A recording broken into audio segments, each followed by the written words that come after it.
Hoy vamos a estar en el libro de Lucas. Durante esta semana hemos estado estudiando este libro y llegamos al último capítulo. Así que vamos a estar en Lucas capítulo número 24 y vamos a estar leyendo los versículos del 1 al 49. Pero quisiera contarles un poquito, tal vez el título de la enseñanza hoy es desnublado. De hecho, fui a buscar a ver si existía esta palabra, si existe, y desnublado es cuando no está la neblina. La neblina tiene un efecto turro, diríamos. Recuerdo inclusive un viaje que regresábamos de la ciudad de Baños hacia Guayaquil y una de mis hijas literalmente no puede ver ni en pintura la neblina, porque la neblina lo que hace es que no te deja ver el camino.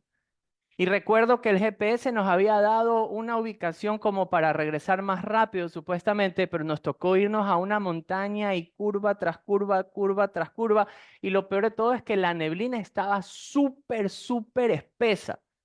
Desde el momento que mi hija vio neblina, empezó, pero como gato, a agarrarse del carro y decir, ay, nos vamos a morir, porque es el temor de que, y mi hijo, en cambio, apoyando, decía, tranquila, que yo le voy a llevar a mi papá viendo el GPS, y yo sacaba la cabeza, porque literalmente la neblina no dejaba ver nada, entonces mi cabeza estaba afuera, así, mi hija gritando, nos vamos a morir. Lucas, en cambio, diciendo, curva peligrosa, curva súper peligrosa, curva extremadamente peligrosa.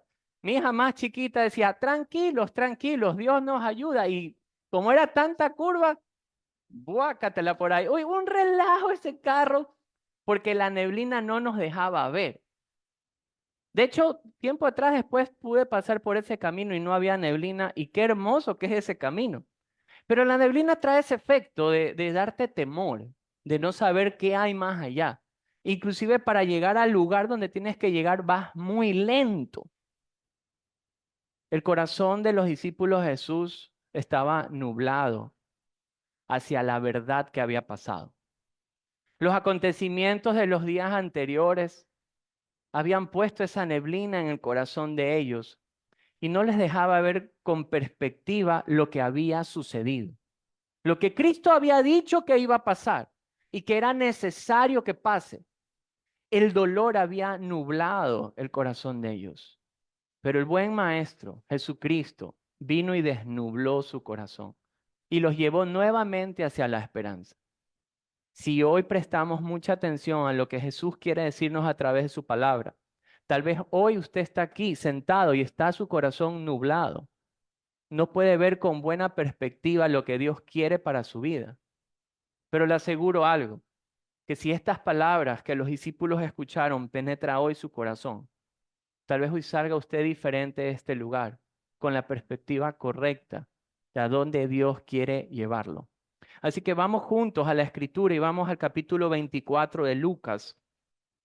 Y vamos a leer juntos los versículos del 1 al 49. La palabra de Dios dice de la siguiente forma. El primer día de la semana, muy de mañana, vinieron al sepulcro trayendo las especias aromáticas que habían preparado y algunas otras mujeres con ellas. Esto era una costumbre de iban y ungían ya a los muertos. Esto es lo que estaban queriendo hacer. Verso número 2, y hallaron removida la piedra del sepulcro. Y entraron, no hallaron el cuerpo del Señor Jesús. Aconteció que estando ellas perplejas por esto, he aquí se pararon junto a ellas dos varones con vestiduras resplandecientes. Y como tuvieron temor y bajaron el rostro a tierra, les dijeron, ¿por qué buscáis entre los muertos al que vive? No está aquí, sino que ha resucitado.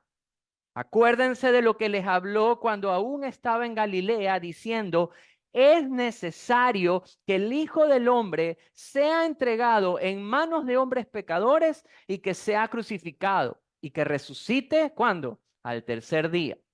Entonces ellas, ¿qué pasó? Se acordaron de sus palabras. Y volviendo del sepulcro, dieron nuevas de todas estas cosas a los 11, o sea, a los discípulos de Cristo y a todos los demás. Eran María Magdalena, Juana, María, madre de Jacobo, y las demás con ellas, quienes dijeron estas cosas a los apóstoles. Fueron a contar el testimonio de lo que los ángeles les habían dicho, de que Cristo ha resucitado. Verso 11. Mas a ellos, ¿qué dice la Escritura? Les parecía locura las palabras de ellas y no las creían. Pero levantándose Pedro, corre hacia el sepulcro y cuando mira adentro, vio los lienzos solos y se fue a casa. ¿Cómo? Maravillándose de lo que había sucedido. Y aquí, dos de ellos iban el mismo día a una aldea llamada, ¿cómo? Emaús, que estaba a 60 estadios de Jerusalén.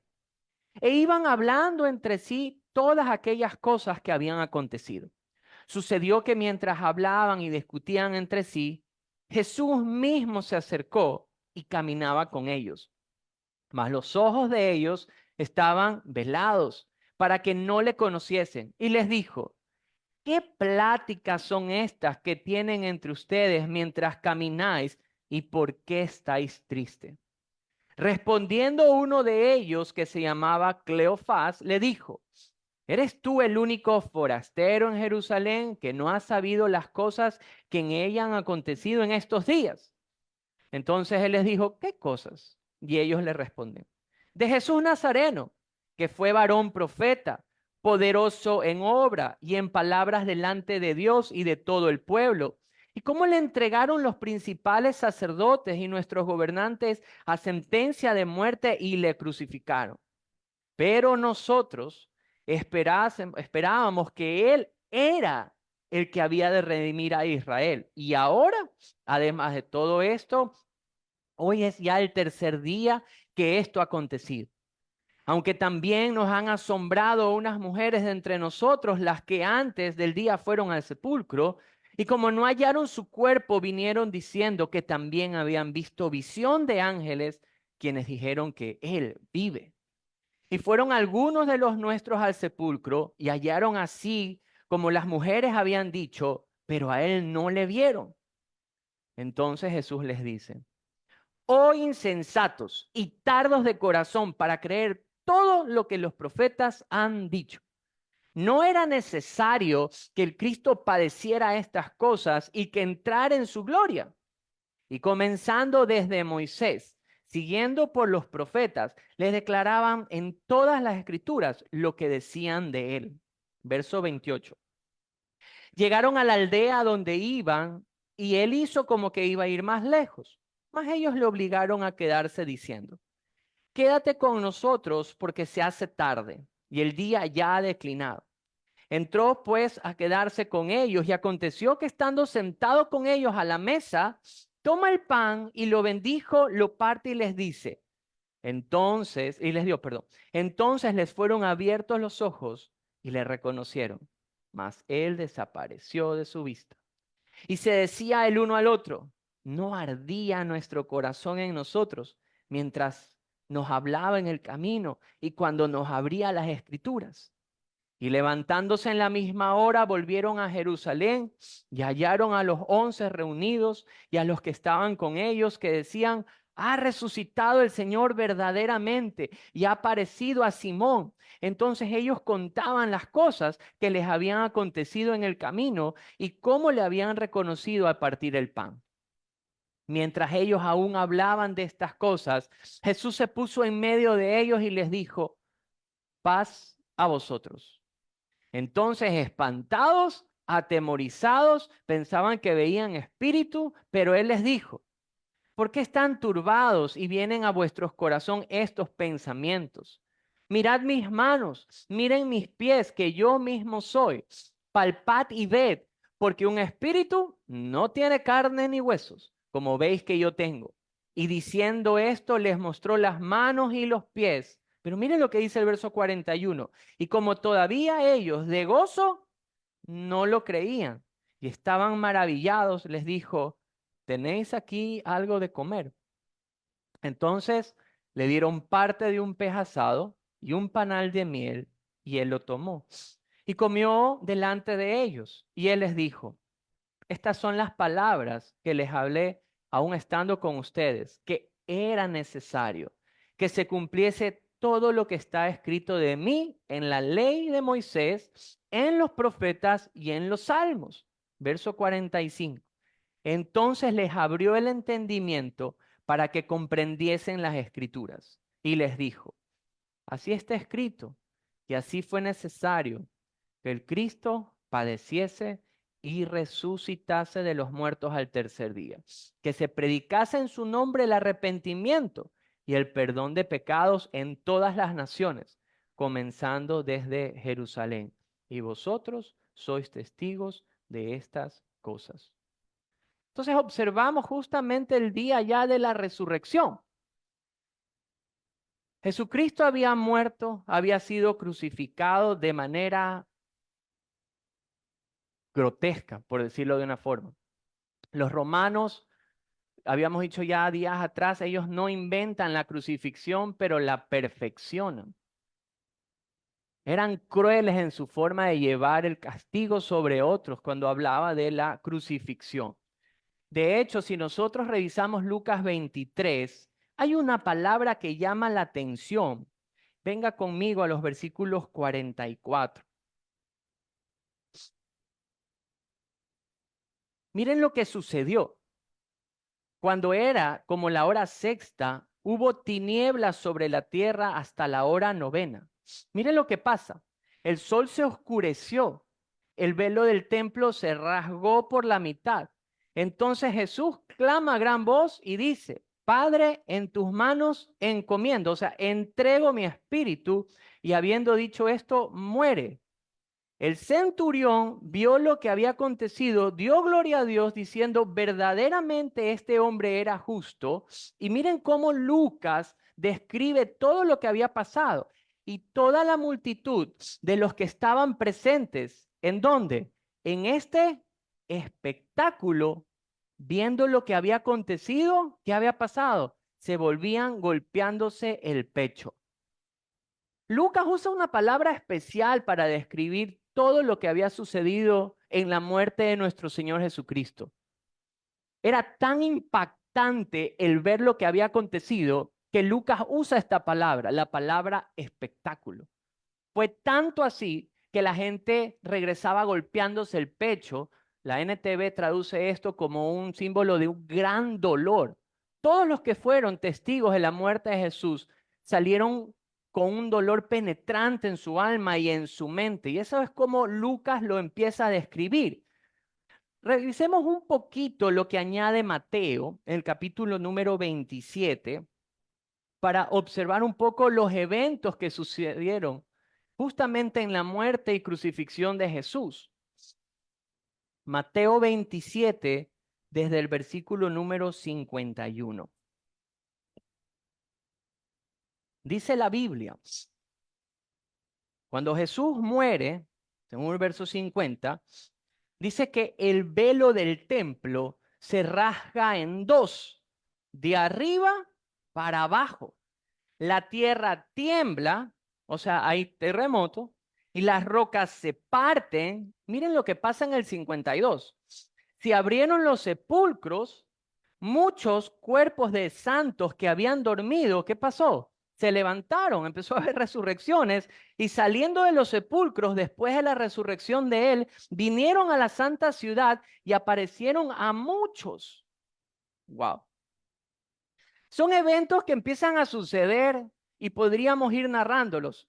La Biblia dice que desde las 12 del día hasta las 3 de la tarde había una oscuridad total. Miren, ¿qué hora es ahorita? Van a ser 10 para las 11. ¿Cómo está el sol aquí? Está alto, está fuerte. En esta región especialmente, no es una región aquí como más tropical. Aquí inclusive el INAMI nos decía que venía el niño, aunque no llegó, pero bueno. Pero aquí normalmente podemos tener meses de lluvias.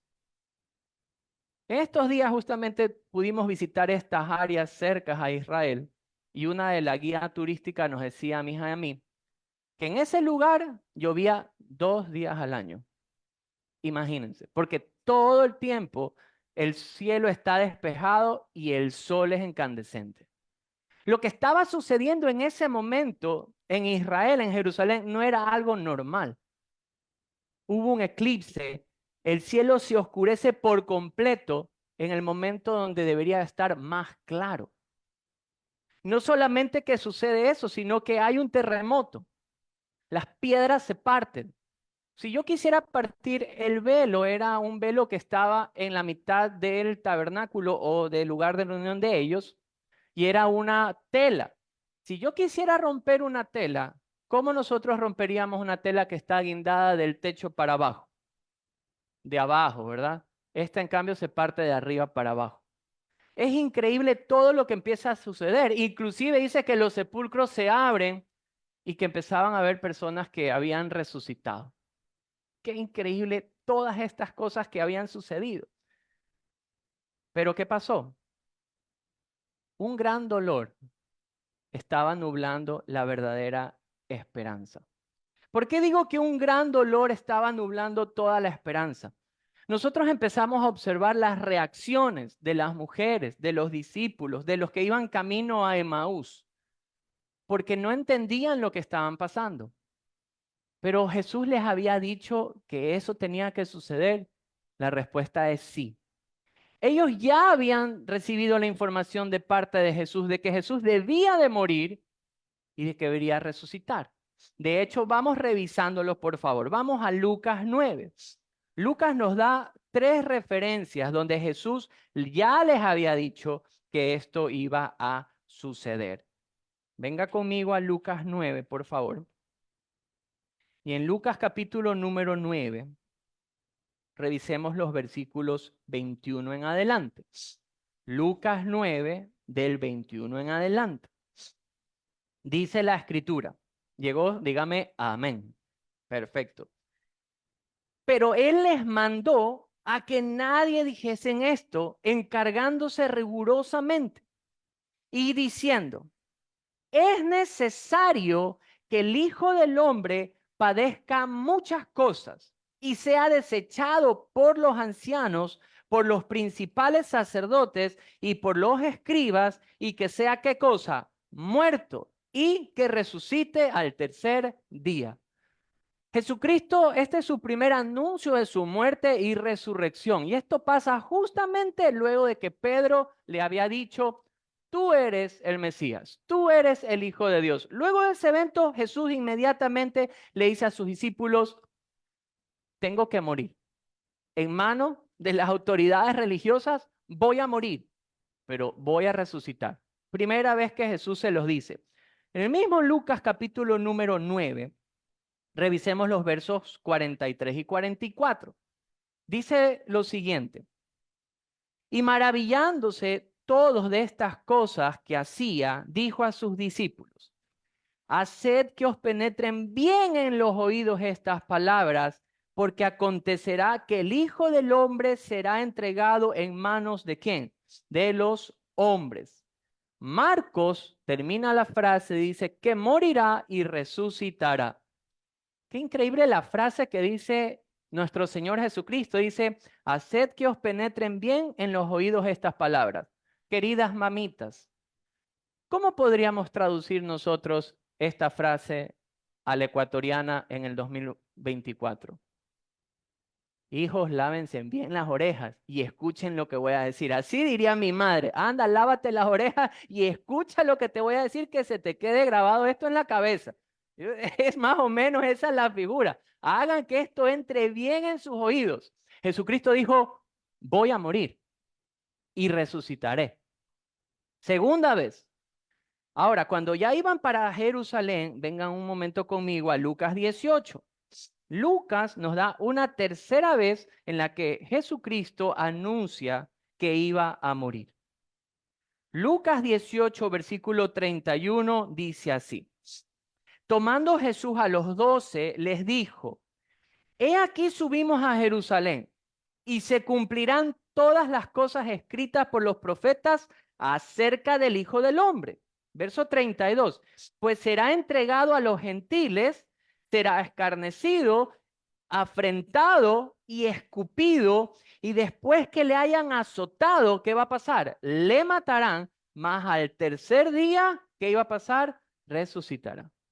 3 ocasiones donde Jesús dice, voy a morir, seré entregado en manos de estas autoridades, van a matarme, pero resucitaré. Queridas mamitas, nuevamente. Usted cuando le quiere dar una instrucción a su hijo, ¿cómo o cuántas veces le dice? Y especialmente si quiere que él lo haga. A ver, cuando quieren que vayan a lavarse los dientes, por ejemplo. ¿Cuántas veces le dicen? Una, dos, 15, dice por ahí. Cuando uno, 10.000 dicen por acá, amén, muy bien. Cuando uno quiere que una instrucción quede clara, no lo dices una, no lo dices dos. Jesucristo llegó a decirlo 3 veces de manera directa. Pero Jesucristo no solamente se lo dijo de manera directa, sino aún en forma de metáfora. Miren conmigo, por favor, en Juan 2. En Juan 2, Jesús usó la siguiente metáfora. Juan 2, versículo 18.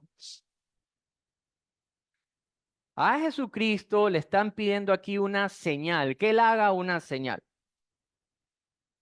Ese es el contexto. Y Jesús hace esta respuesta. Juan 2, verso 18. Y los judíos respondiendo les dijeron, ¿qué señal nos muestras ya que haces esto? Y respondió Jesús y les dijo, destruid este templo y en 3 días lo levantaré. Dijeron luego los judíos, en 46 años fue edificado este templo y tú en 3 días lo levantarás. Pero ¿de qué está hablando Jesús según el verso 21? Mas él hablaba del templo de su cuerpo. Entonces Jesús le está hablando de manera, en metáfora, las está diciendo qué es lo que iba a pasar. Iba a morir y en 3 días iba a resucitar. Miren este detalle en Mateo también, capítulo número 12. Mateo 12, verso 38.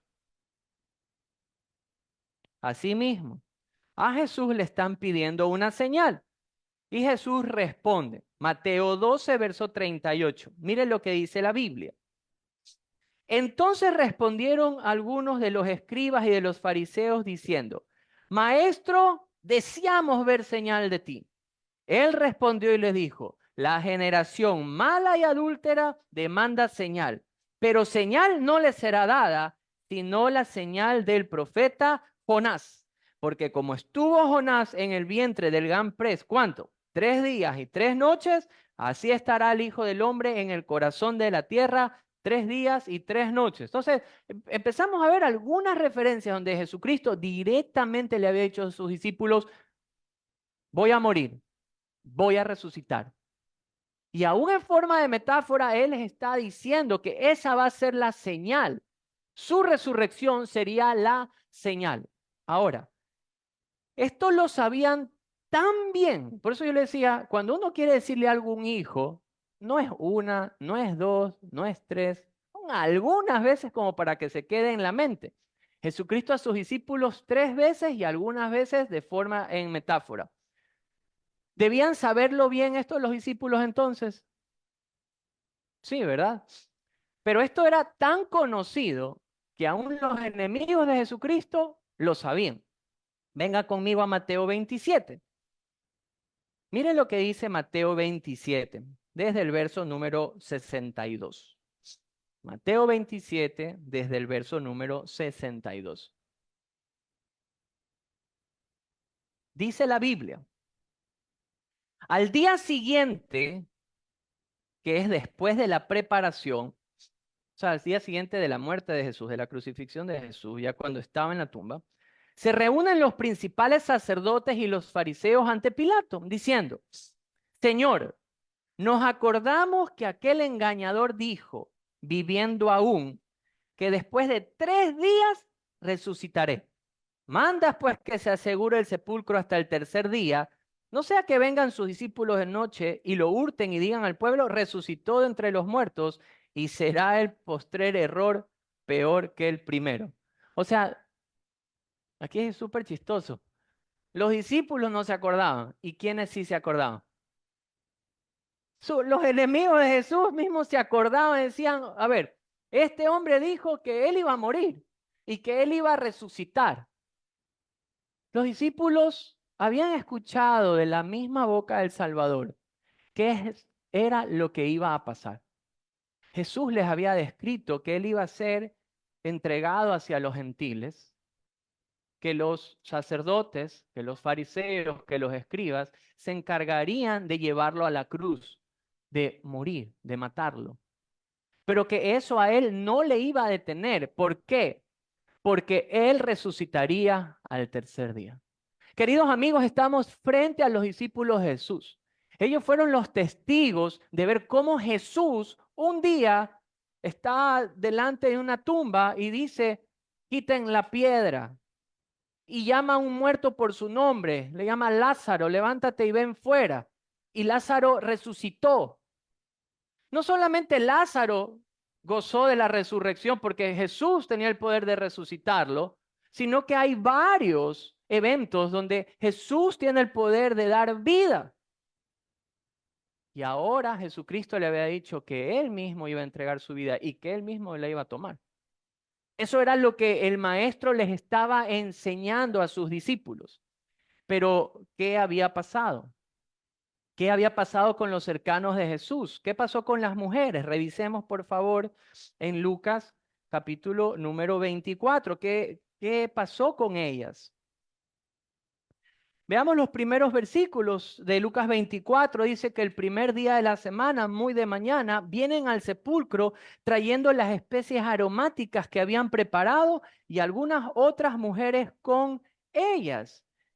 Ellos fueron preparadas a continuar con el rito de la sepultura.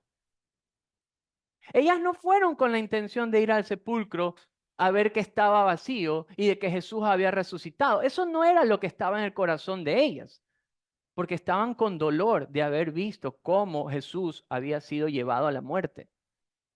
Entonces las palabras que Jesús ya había dicho hacia ellas no estaban en su mente, no estaban en su memoria, no estaban en su corazón. El dolor había nublado esta esperanza cual Jesús ya había sembrado en el corazón de ellas. ¿Qué pasó con los hermanos que iban caminando a Emaús? Veámoslo en el mismo capítulo número 24. Miren por favor desde el verso número 25. Perdón, desde el verso número 9. Ahí estoy más perdido, perdón. Con los 11, vamos con los 11. ¿Qué había pasado primero con los discípulos de Jesucristo cuando reciben la noticia? El verso número 9 dice así, vuelven del sepulcro las mujeres, le dan las noticias a los 11 y a todos los demás, y dice quiénes estaban, María Magdalena, Juana, María madre de Jacobo, y ellos les estaban diciendo la noticia de los ángeles que Jesús había resucitado. Y el verso 11 dice, mas a ellos les parecía, ¿qué cosa? Locura las palabras de ella y no las creían. Solamente Pedro va, corre, mira, se maravilla, pero la Biblia ahí en ese momento no nos da testimonio de que Pedro había creído, solamente se había maravillado. Pero los otros, en cambio, ¿qué había pasado en su corazón? Decían, eso es locura. No, no, ¿cómo es que Jesucristo ha resucitado? No, eso no ha haber pasado. Nosotros lo vimos morir. Tal vez esa fue la reacción de ellos. Ahora, estos que iban de camino a Emaús, miren cómo la Biblia los describe desde el verso 13. He aquí que dos de ellos iban el mismo día a una aldea llamada Emaús que estaba a 60 estadios de Jerusalén. E iban hablando entre sí de todas aquellas cosas que habían acontecido. ¿Qué era lo que había acontecido? ¿Cómo lo llevan a Cristo a la cruz? La forma grotesca, brutal, que lo llevan y lo crucifican. En el verso número 15 dice que sucede que mientras hablaban y discutían entre ellos, Jesús mismo se acercaba al camino y caminaba con ellos, mas los ojos de ellos estaban velados para que no le conociesen. Y Jesús hace la pregunta, ¿qué pláticas son estas que tenéis entre vosotros mientras camináis? ¿Y por qué estáis, cómo? Triste. Entonces, primer dato, ¿cómo estaban ellos? Triste. ¿Cómo camina uno triste? Vas como arrastrando los pies, todo te pesa, tu mente no puedes pensar en otra cosa que en lo malo que ha sucedido. Esa era la forma en la que ellos estaban caminando. Jesús les dice de qué están hablando y ellos le responden en el verso 18, ¿eres tú el único forastero en Jerusalén que no ha sabido las cosas que han acontecido? Y miren el verso número 19 cuando Jesús le dice, ¿qué cosas? Y ellos le dicen, de Jesús Nazareno, verso 19. que fue varón profeta, que fue poderoso en obra y que fue poderoso en palabra delante de Dios y de todo el pueblo. Y cómo entregaron a los principales sacerdotes y a los gobernantes a sentencia de muerte y le crucificaron. Pero nosotros, miren esta frase, pero nosotros esperábamos que Él era el que había de redimir ¿a quién? A Israel. Todo esto empezaron a hablar en pasado. Estaban tristes y decían que Jesús era un varón profeta, que había sido un varón poderoso en palabra, que había sido poderoso en obra y que Jesús era el quien iba a redimir a Israel. Miren, ahí hay algo en común entre toditos estos personajes, las mujeres, los 11 y los de caminando hacia Emaús. ¿Qué era lo común entre ellos? Es que no tenían en su mente las palabras de Jesús, lo que Jesús les había dicho que él iba a morir y a resucitar. Queridos amigos, lo que tenían en común es que la tristeza había nublado la esperanza de la resurrección. El dolor estaba por encima de la esperanza. Todo lo que ellos habían visto, ¿se acuerdan cómo Lucas lo describe? Este espectáculo que habían observado en la forma en la que Jesús fue tratado. Todo este dolor, todo esto en la mente estaba por encima de la esperanza que Jesucristo ya había sembrado en el corazón de ellos. La pregunta es, ¿y cómo Jesús soluciona esto? Porque luego hay un cambio, pero ¿cómo Jesús cambia esto? Miren, ¿qué es lo que normalmente nosotros los seres humanos hacemos cuando tenemos alguna aflicción, tenemos alguna pena, algún dolor, alguna situación en la que nos sintamos abrumados? El ser humano muchas veces corre tal vez a contarle a alguien de confianza. Llamas a un padre, a una madre, llamas a un primo, a un hermano, a tu mejor amigo, a tu mejor amiga. Son reacciones que tenemos. Y si el consejo, lo que te están diciendo, no te ayuda, ¿qué haces? ¿Sabes qué? ¿No tienes alguna ayuda profesional, algún psicólogo, algún psiquiatra, algún consejero, algún pastor? Y corremos. ¿Sabes qué? No, para pasar esta pesadumbre que tengo en el alma y en el corazón, lo mejor es, me voy a tomar unas vacaciones. David nos decía el otro día cómo reaccionaban las personas y mucha gente cuando tiene esta situación en el corazón va y duerme. Dice, bueno, como para que las penas se ahoguen, entonces vamos a dormir y que se ahoguen en el sueño. No, pues las penas saben nadar, entonces están ahí. Otros toman otras decisiones, ¿saben qué? Entonces vamos a dispersar la mente en otras cosas y empiezas y te refugias en el alcohol, te refugias en el trabajo, te refugias en 1500 cosas. La esperanza de ellos estaba abrumada por el dolor. ¿Qué fue lo que hizo Jesús para que la esperanza vuelva al corazón de ellos? Para que esto vuelva a latir en sus venas, que su sangre ahora corra la esperanza y no el dolor. Veamos lo que hizo con las mujeres. Vengan por favor a Lucas 24. Ellos iban a preparar, a continuar el rito de sepultura. Pero miren lo que les pasa desde el verso 2, cuando ellas ya encuentran la piedra removida del sepulcro, dice el verso 3, que entran y no hallan el cuerpo del Señor. Y acontece que estando ellas perplejas por esto, he aquí, se pararon junto a ellas, ¿qué? Dos varones con vestiduras resplandecientes. Y como tuvieron temor y bajaron el rostro a tierra, le dijeron, ¿por qué buscáis entre los muertos al que vive?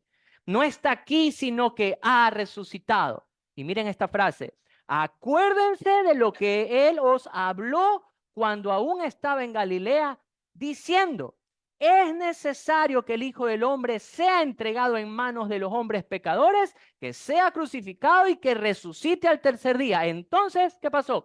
Ellas se acordaron de sus palabras. ¿Qué usaron los ángeles para infundir en ella aquel aliento que luego las llevó a contar esta noticia de la resurrección? ¿Qué usaron los ángeles? La palabra de Dios. El mismo evangelio. Jesucristo debía morir y resucitar. Y esto ha sucedido. Y ellas se acuerdan de esto. ¿Y qué fue lo que pasó? Corren a contar la noticia. Solo les pasó a ellas. Veamos qué pasó. Entonces vemos que en el primer caso, la palabra de Dios ha sido acercada a ellas. Ellas lo recuerdan, lo creen y lo cuentan.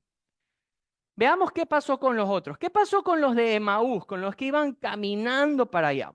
En el verso número 25, mismo Lucas 24, miren lo que dice la Escritura. Cómo Jesús solucionó esta falta de esperanza en el corazón de estos hombres.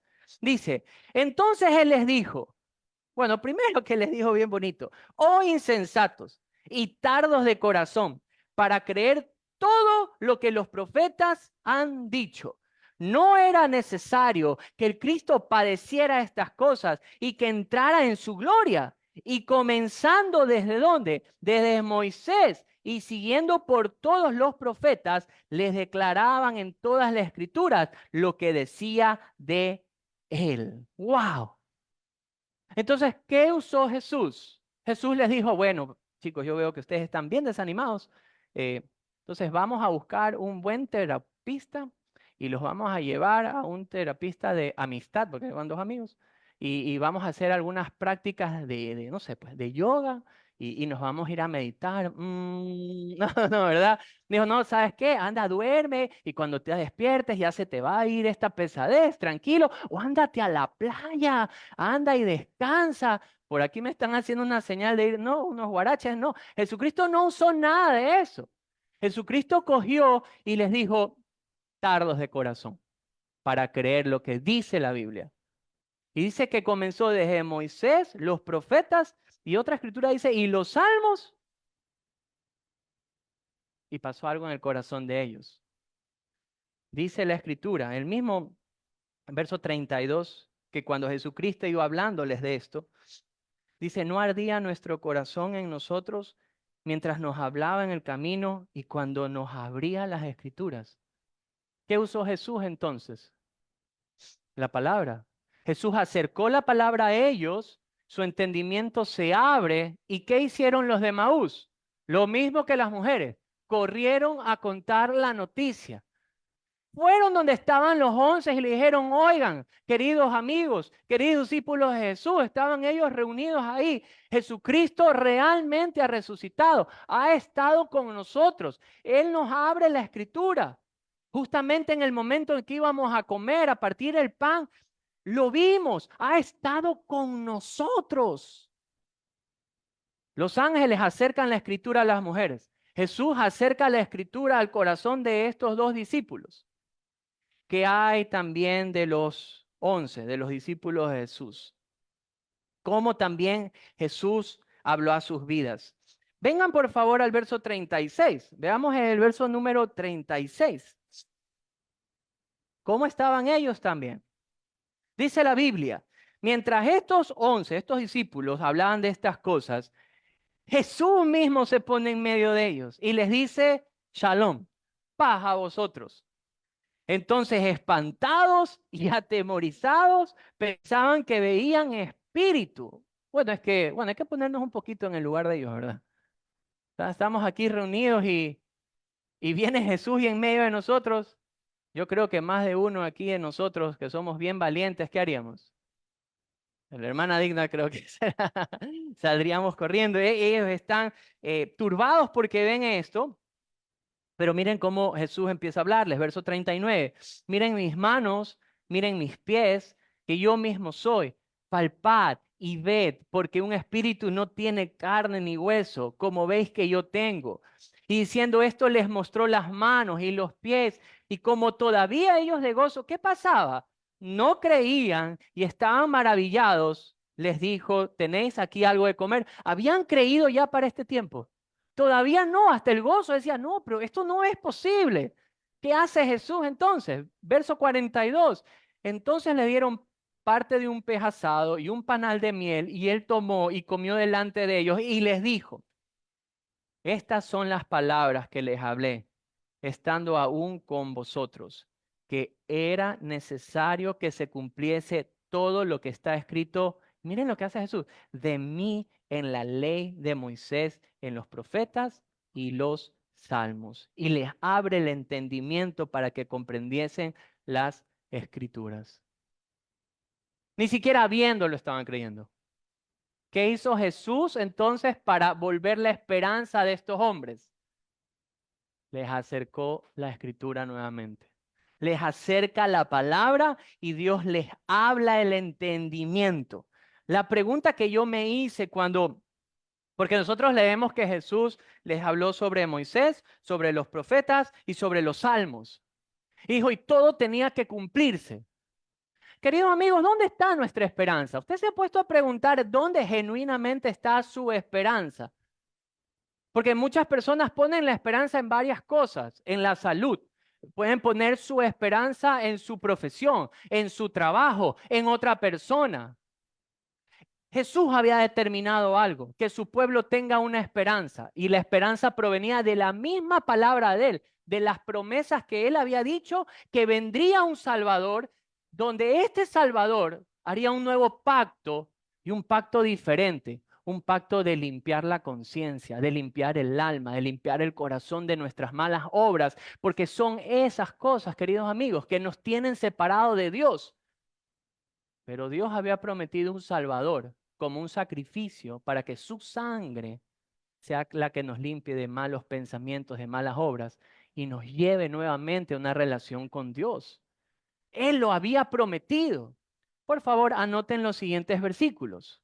No los vamos a leer todos, pero sí me gustaría que los tenga, que los revise en casa, que como familia los estudien, que como pareja los estudien, si eres soltero o solo. Pero por favor, mira estos versículos.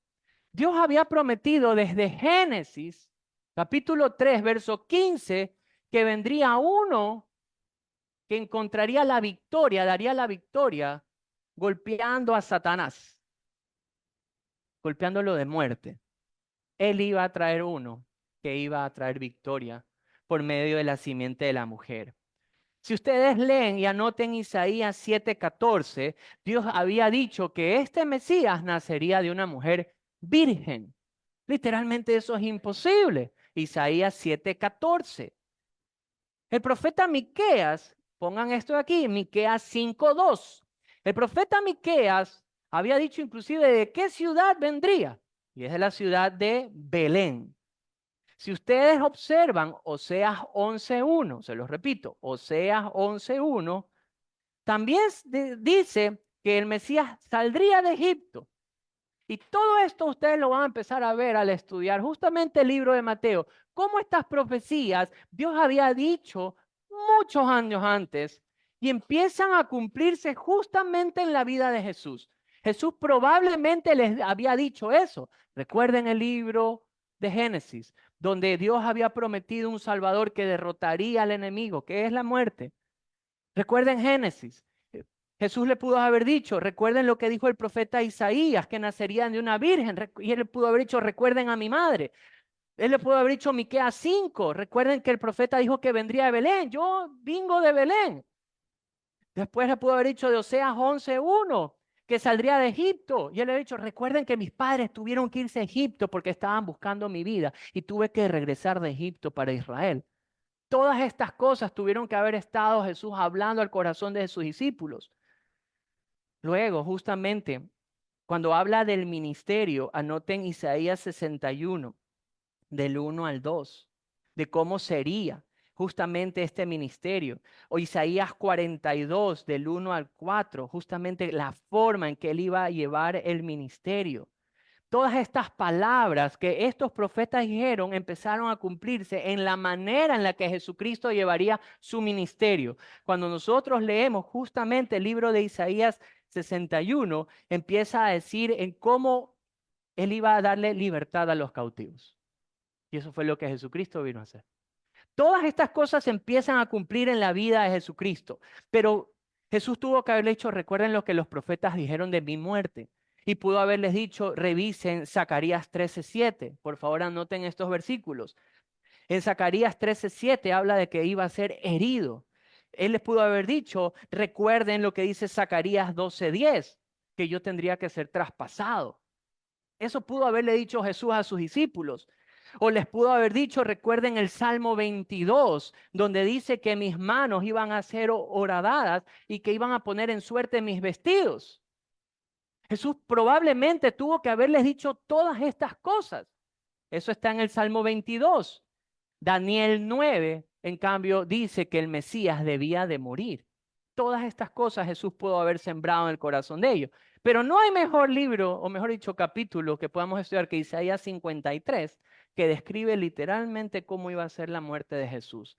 Y Jesús todo esto, mientras estaba con ellos y les abría las escrituras, les estaba diciendo, recuerden que Dios dijo en Génesis, recuerden que Dios dijo esto en Éxodo, recuerden que Dios dijo esto en Zacarías, recuerden que Dios dijo esto en Isaías, recuerden lo que está escrito de mí y cómo esto se ha cumplido. Pero Dios no había dicho solamente que él debía de sufrir y morir, sino que Dios había determinado que se venza a la muerte y yo he vencido a la muerte. Así que por favor, recuerden lo que dijo Jesús sobre Jonás, que iba a estar justamente como Jonás en el vientre del gran pez, yo debía de morir 3 días. Pero así como Jonás salió del vientre del gran pez, yo he salido para la victoria de la muerte. Cuando en el Salmo 16 dice que justamente no va a dejar a su ungido en el Seol, está hablando justamente de Jesús, porque David seguía muerto y enterrado en Israel. Pero Dios había dicho que su ungido no iba a quedar en la muerte, sino que resucitaría. Y Jesús tuvo que haber dicho, recuerden este salmo, donde se decía que debía de morir, pero debía de vencer a la muerte. Y Jesús probablemente les dijo, aquí estoy. Todo se ha cumplido. ¿Qué fue lo que hizo entonces Jesús para devolverle la esperanza a cada uno de ellos? Fácil. Acercó su palabra a la persona y le abrió el corazón para que le entienda. Queridos amigos, nosotros, ¿cuántos tienen su Biblia en su mano? ¿Cuántos tienen su Biblia en su celular? Los más modernos.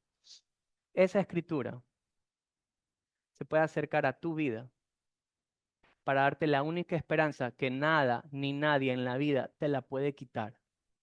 En cierta ocasión, una mujer llamada Corrie ten Boom, que es un libro que me estoy leyendo y me ha impactado mucho, ella, siendo misionera, en cierta ocasión viaja al África y justamente en el lugar donde estaba ella, el gobierno había cambiado y el gobierno estaba siendo muy duro con los cristianos. Era tanto así que ella estaba liderando una reunión con estos hermanos de África y en la primera semana, por ejemplo, habían 70 personas y a la siguiente semana solo vinieron 50. Y ella hizo la pregunta, ¿qué pasó? Dice que el gobierno nos está matando por creer en Cristo. Dice que cada reunión que pasaba se veía la tensión en el corazón y en la mirada de cada uno de esos hermanos, porque por causa de su fe los estaban llevando hacia la muerte. Y ella decía, ¿cómo les devuelvo la esperanza? ¿Cómo puedo hablarles si sé que después de nuestra reunión probablemente salen, el gobierno los va a buscar y los va a asesinar? ¿Cómo les devuelvo la esperanza? Justamente había recordado algo, una enseñanza de su padre, y dice, esto voy a contarles.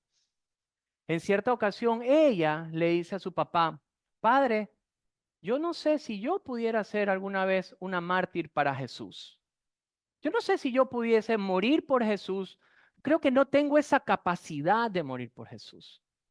Entonces el padre muy sabio le dijo algo. Le dijo, a ver, mija, cuando nosotros nos vamos a ir de viaje y nos vamos a ir de una ciudad a otra, ¿en qué momento yo te entrego el boleto del tren?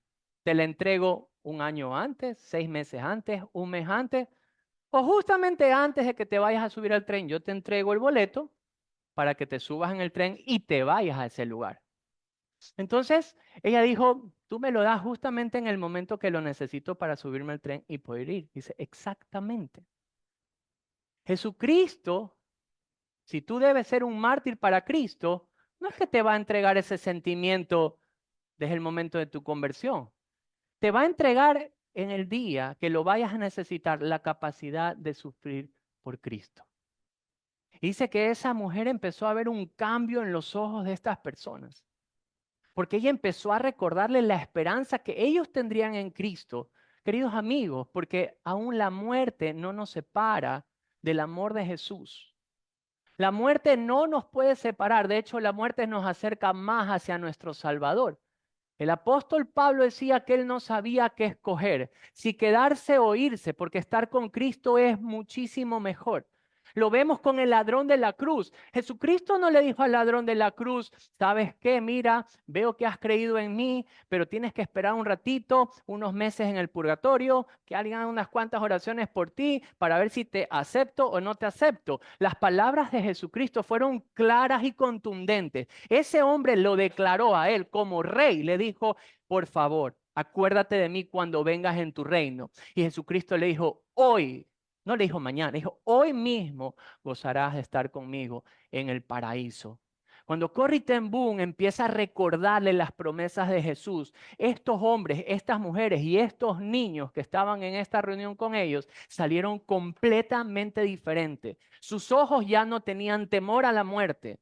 ¿Por qué? Porque la palabra de Dios había sido acercada nuevamente al corazón de ellos y podían gozar de una esperanza. Claro, su esperanza estaba siendo nublada por la persecución, por la matanza a causa de su fe. Pero Corrie ten Boom siguió el ejemplo de nuestro maestro y acerca la escritura nuevamente hacia ellos y Dios abre el entendimiento y ellos gozan ahora de una esperanza. Queridos amigos, si usted tal vez está viniendo por primera vez a una iglesia, lo están invitando y usted está escuchando la palabra de Dios y su corazón tal vez está haciendo lo mismo que hace con estos discípulos de Emaús, ardiendo en su corazón. Yo sí quiero decirle algo, no rechace la palabra. Si alguien le dice, ¿sabes qué? Te invito a un estudio bíblico, no lo rechace, por favor, no lo rechace. Si empieza a escuchar una prédica bien centrada en la escritura, no la rechace. No lo rechace. Porque la escritura es la única fuente de esperanza que tiene el ser humano. Porque en la escritura nosotros tenemos a Cristo y cómo se cumple todo en Cristo y sobre todo la victoria de la cruz. No lo rechace, acepte, deje que la palabra de Dios siembre en usted aquella esperanza. Porque si Dios hoy está acercando la Biblia a su corazón, queridos amigos, tal vez Él quiere abrir hoy mismo su entendimiento, su necesidad de un Salvador y cómo Él cumple con esto. Y usted puede ser completamente perdonado por lo que Él hizo en la cruz. Pero queridos amigos, tal vez tienen tiempo en el Señor y han venido a la fe en Cristo Jesús y han vivido situaciones muy, pero muy complicadas al punto de tener desesperanza y de estar a punto de decir, no estoy confiando en Dios. Lo único que yo puedo decirles a ustedes es, vuelvan a acercarse a la palabra, vuelvan a ella, deja que ella vuelva a sembrar la esperanza. Esos hombres que habían sido discípulos de Jesús empezaron a caminar sin esperanza, con tristeza y no mirando la verdad. Decían, Jesús había sido esto, Jesús había sido esto, Jesús era esto acá. No, Jesús es Él. Él ha vencido, Él le ha hecho su hijo, Él le ha perdonado y esas promesas le pertenecen a usted. No porque usted las merezca, sino porque Él se las ha dado. Queridos amigos, volvamos a la escritura. Si Jesús nos la está acercando, entonces recibámosla, confiemos en ella, que arda nuestro corazón. Pero también quiero animarles en algo, de que si usted ya tiene la palabra de Dios y ya la ha recibido, siga el mismo ejemplo de las mujeres, siga el mismo ejemplo de los del camino de Maús. Cuando ellos recibieron la palabra, ¿qué hicieron? Enseguida fueron. Tenga. ¿Y de ahí qué tenía que hacer usted si usted la recibe? Tenga. ¿Y de ahí qué tenía que hacer usted si usted la recibe? Tenga. Y usted, tenga. Y ahora sí, devuélvame porque es mía. Vaya y cuéntelo, vaya y háblelo, vaya y expóngalo, vaya y dígalo. Queridos amigos, vivimos en un mundo sin esperanza. Abrimos las noticias, vemos el Universo, el Expreso, el Extra, lo que sea, y no hay nada más que malas noticias. Que la iglesia sea esa fuente por medio del poder del Espíritu y por medio de la palabra de Dios. La única fuente de buenas noticias y de esperanza. ¿Cuál es esa? Que Cristo murió y resucitó para que el mundo tenga en Él vida eterna y no perezca jamás. ¿Amén o no amén? Muy bien, vamos a orar.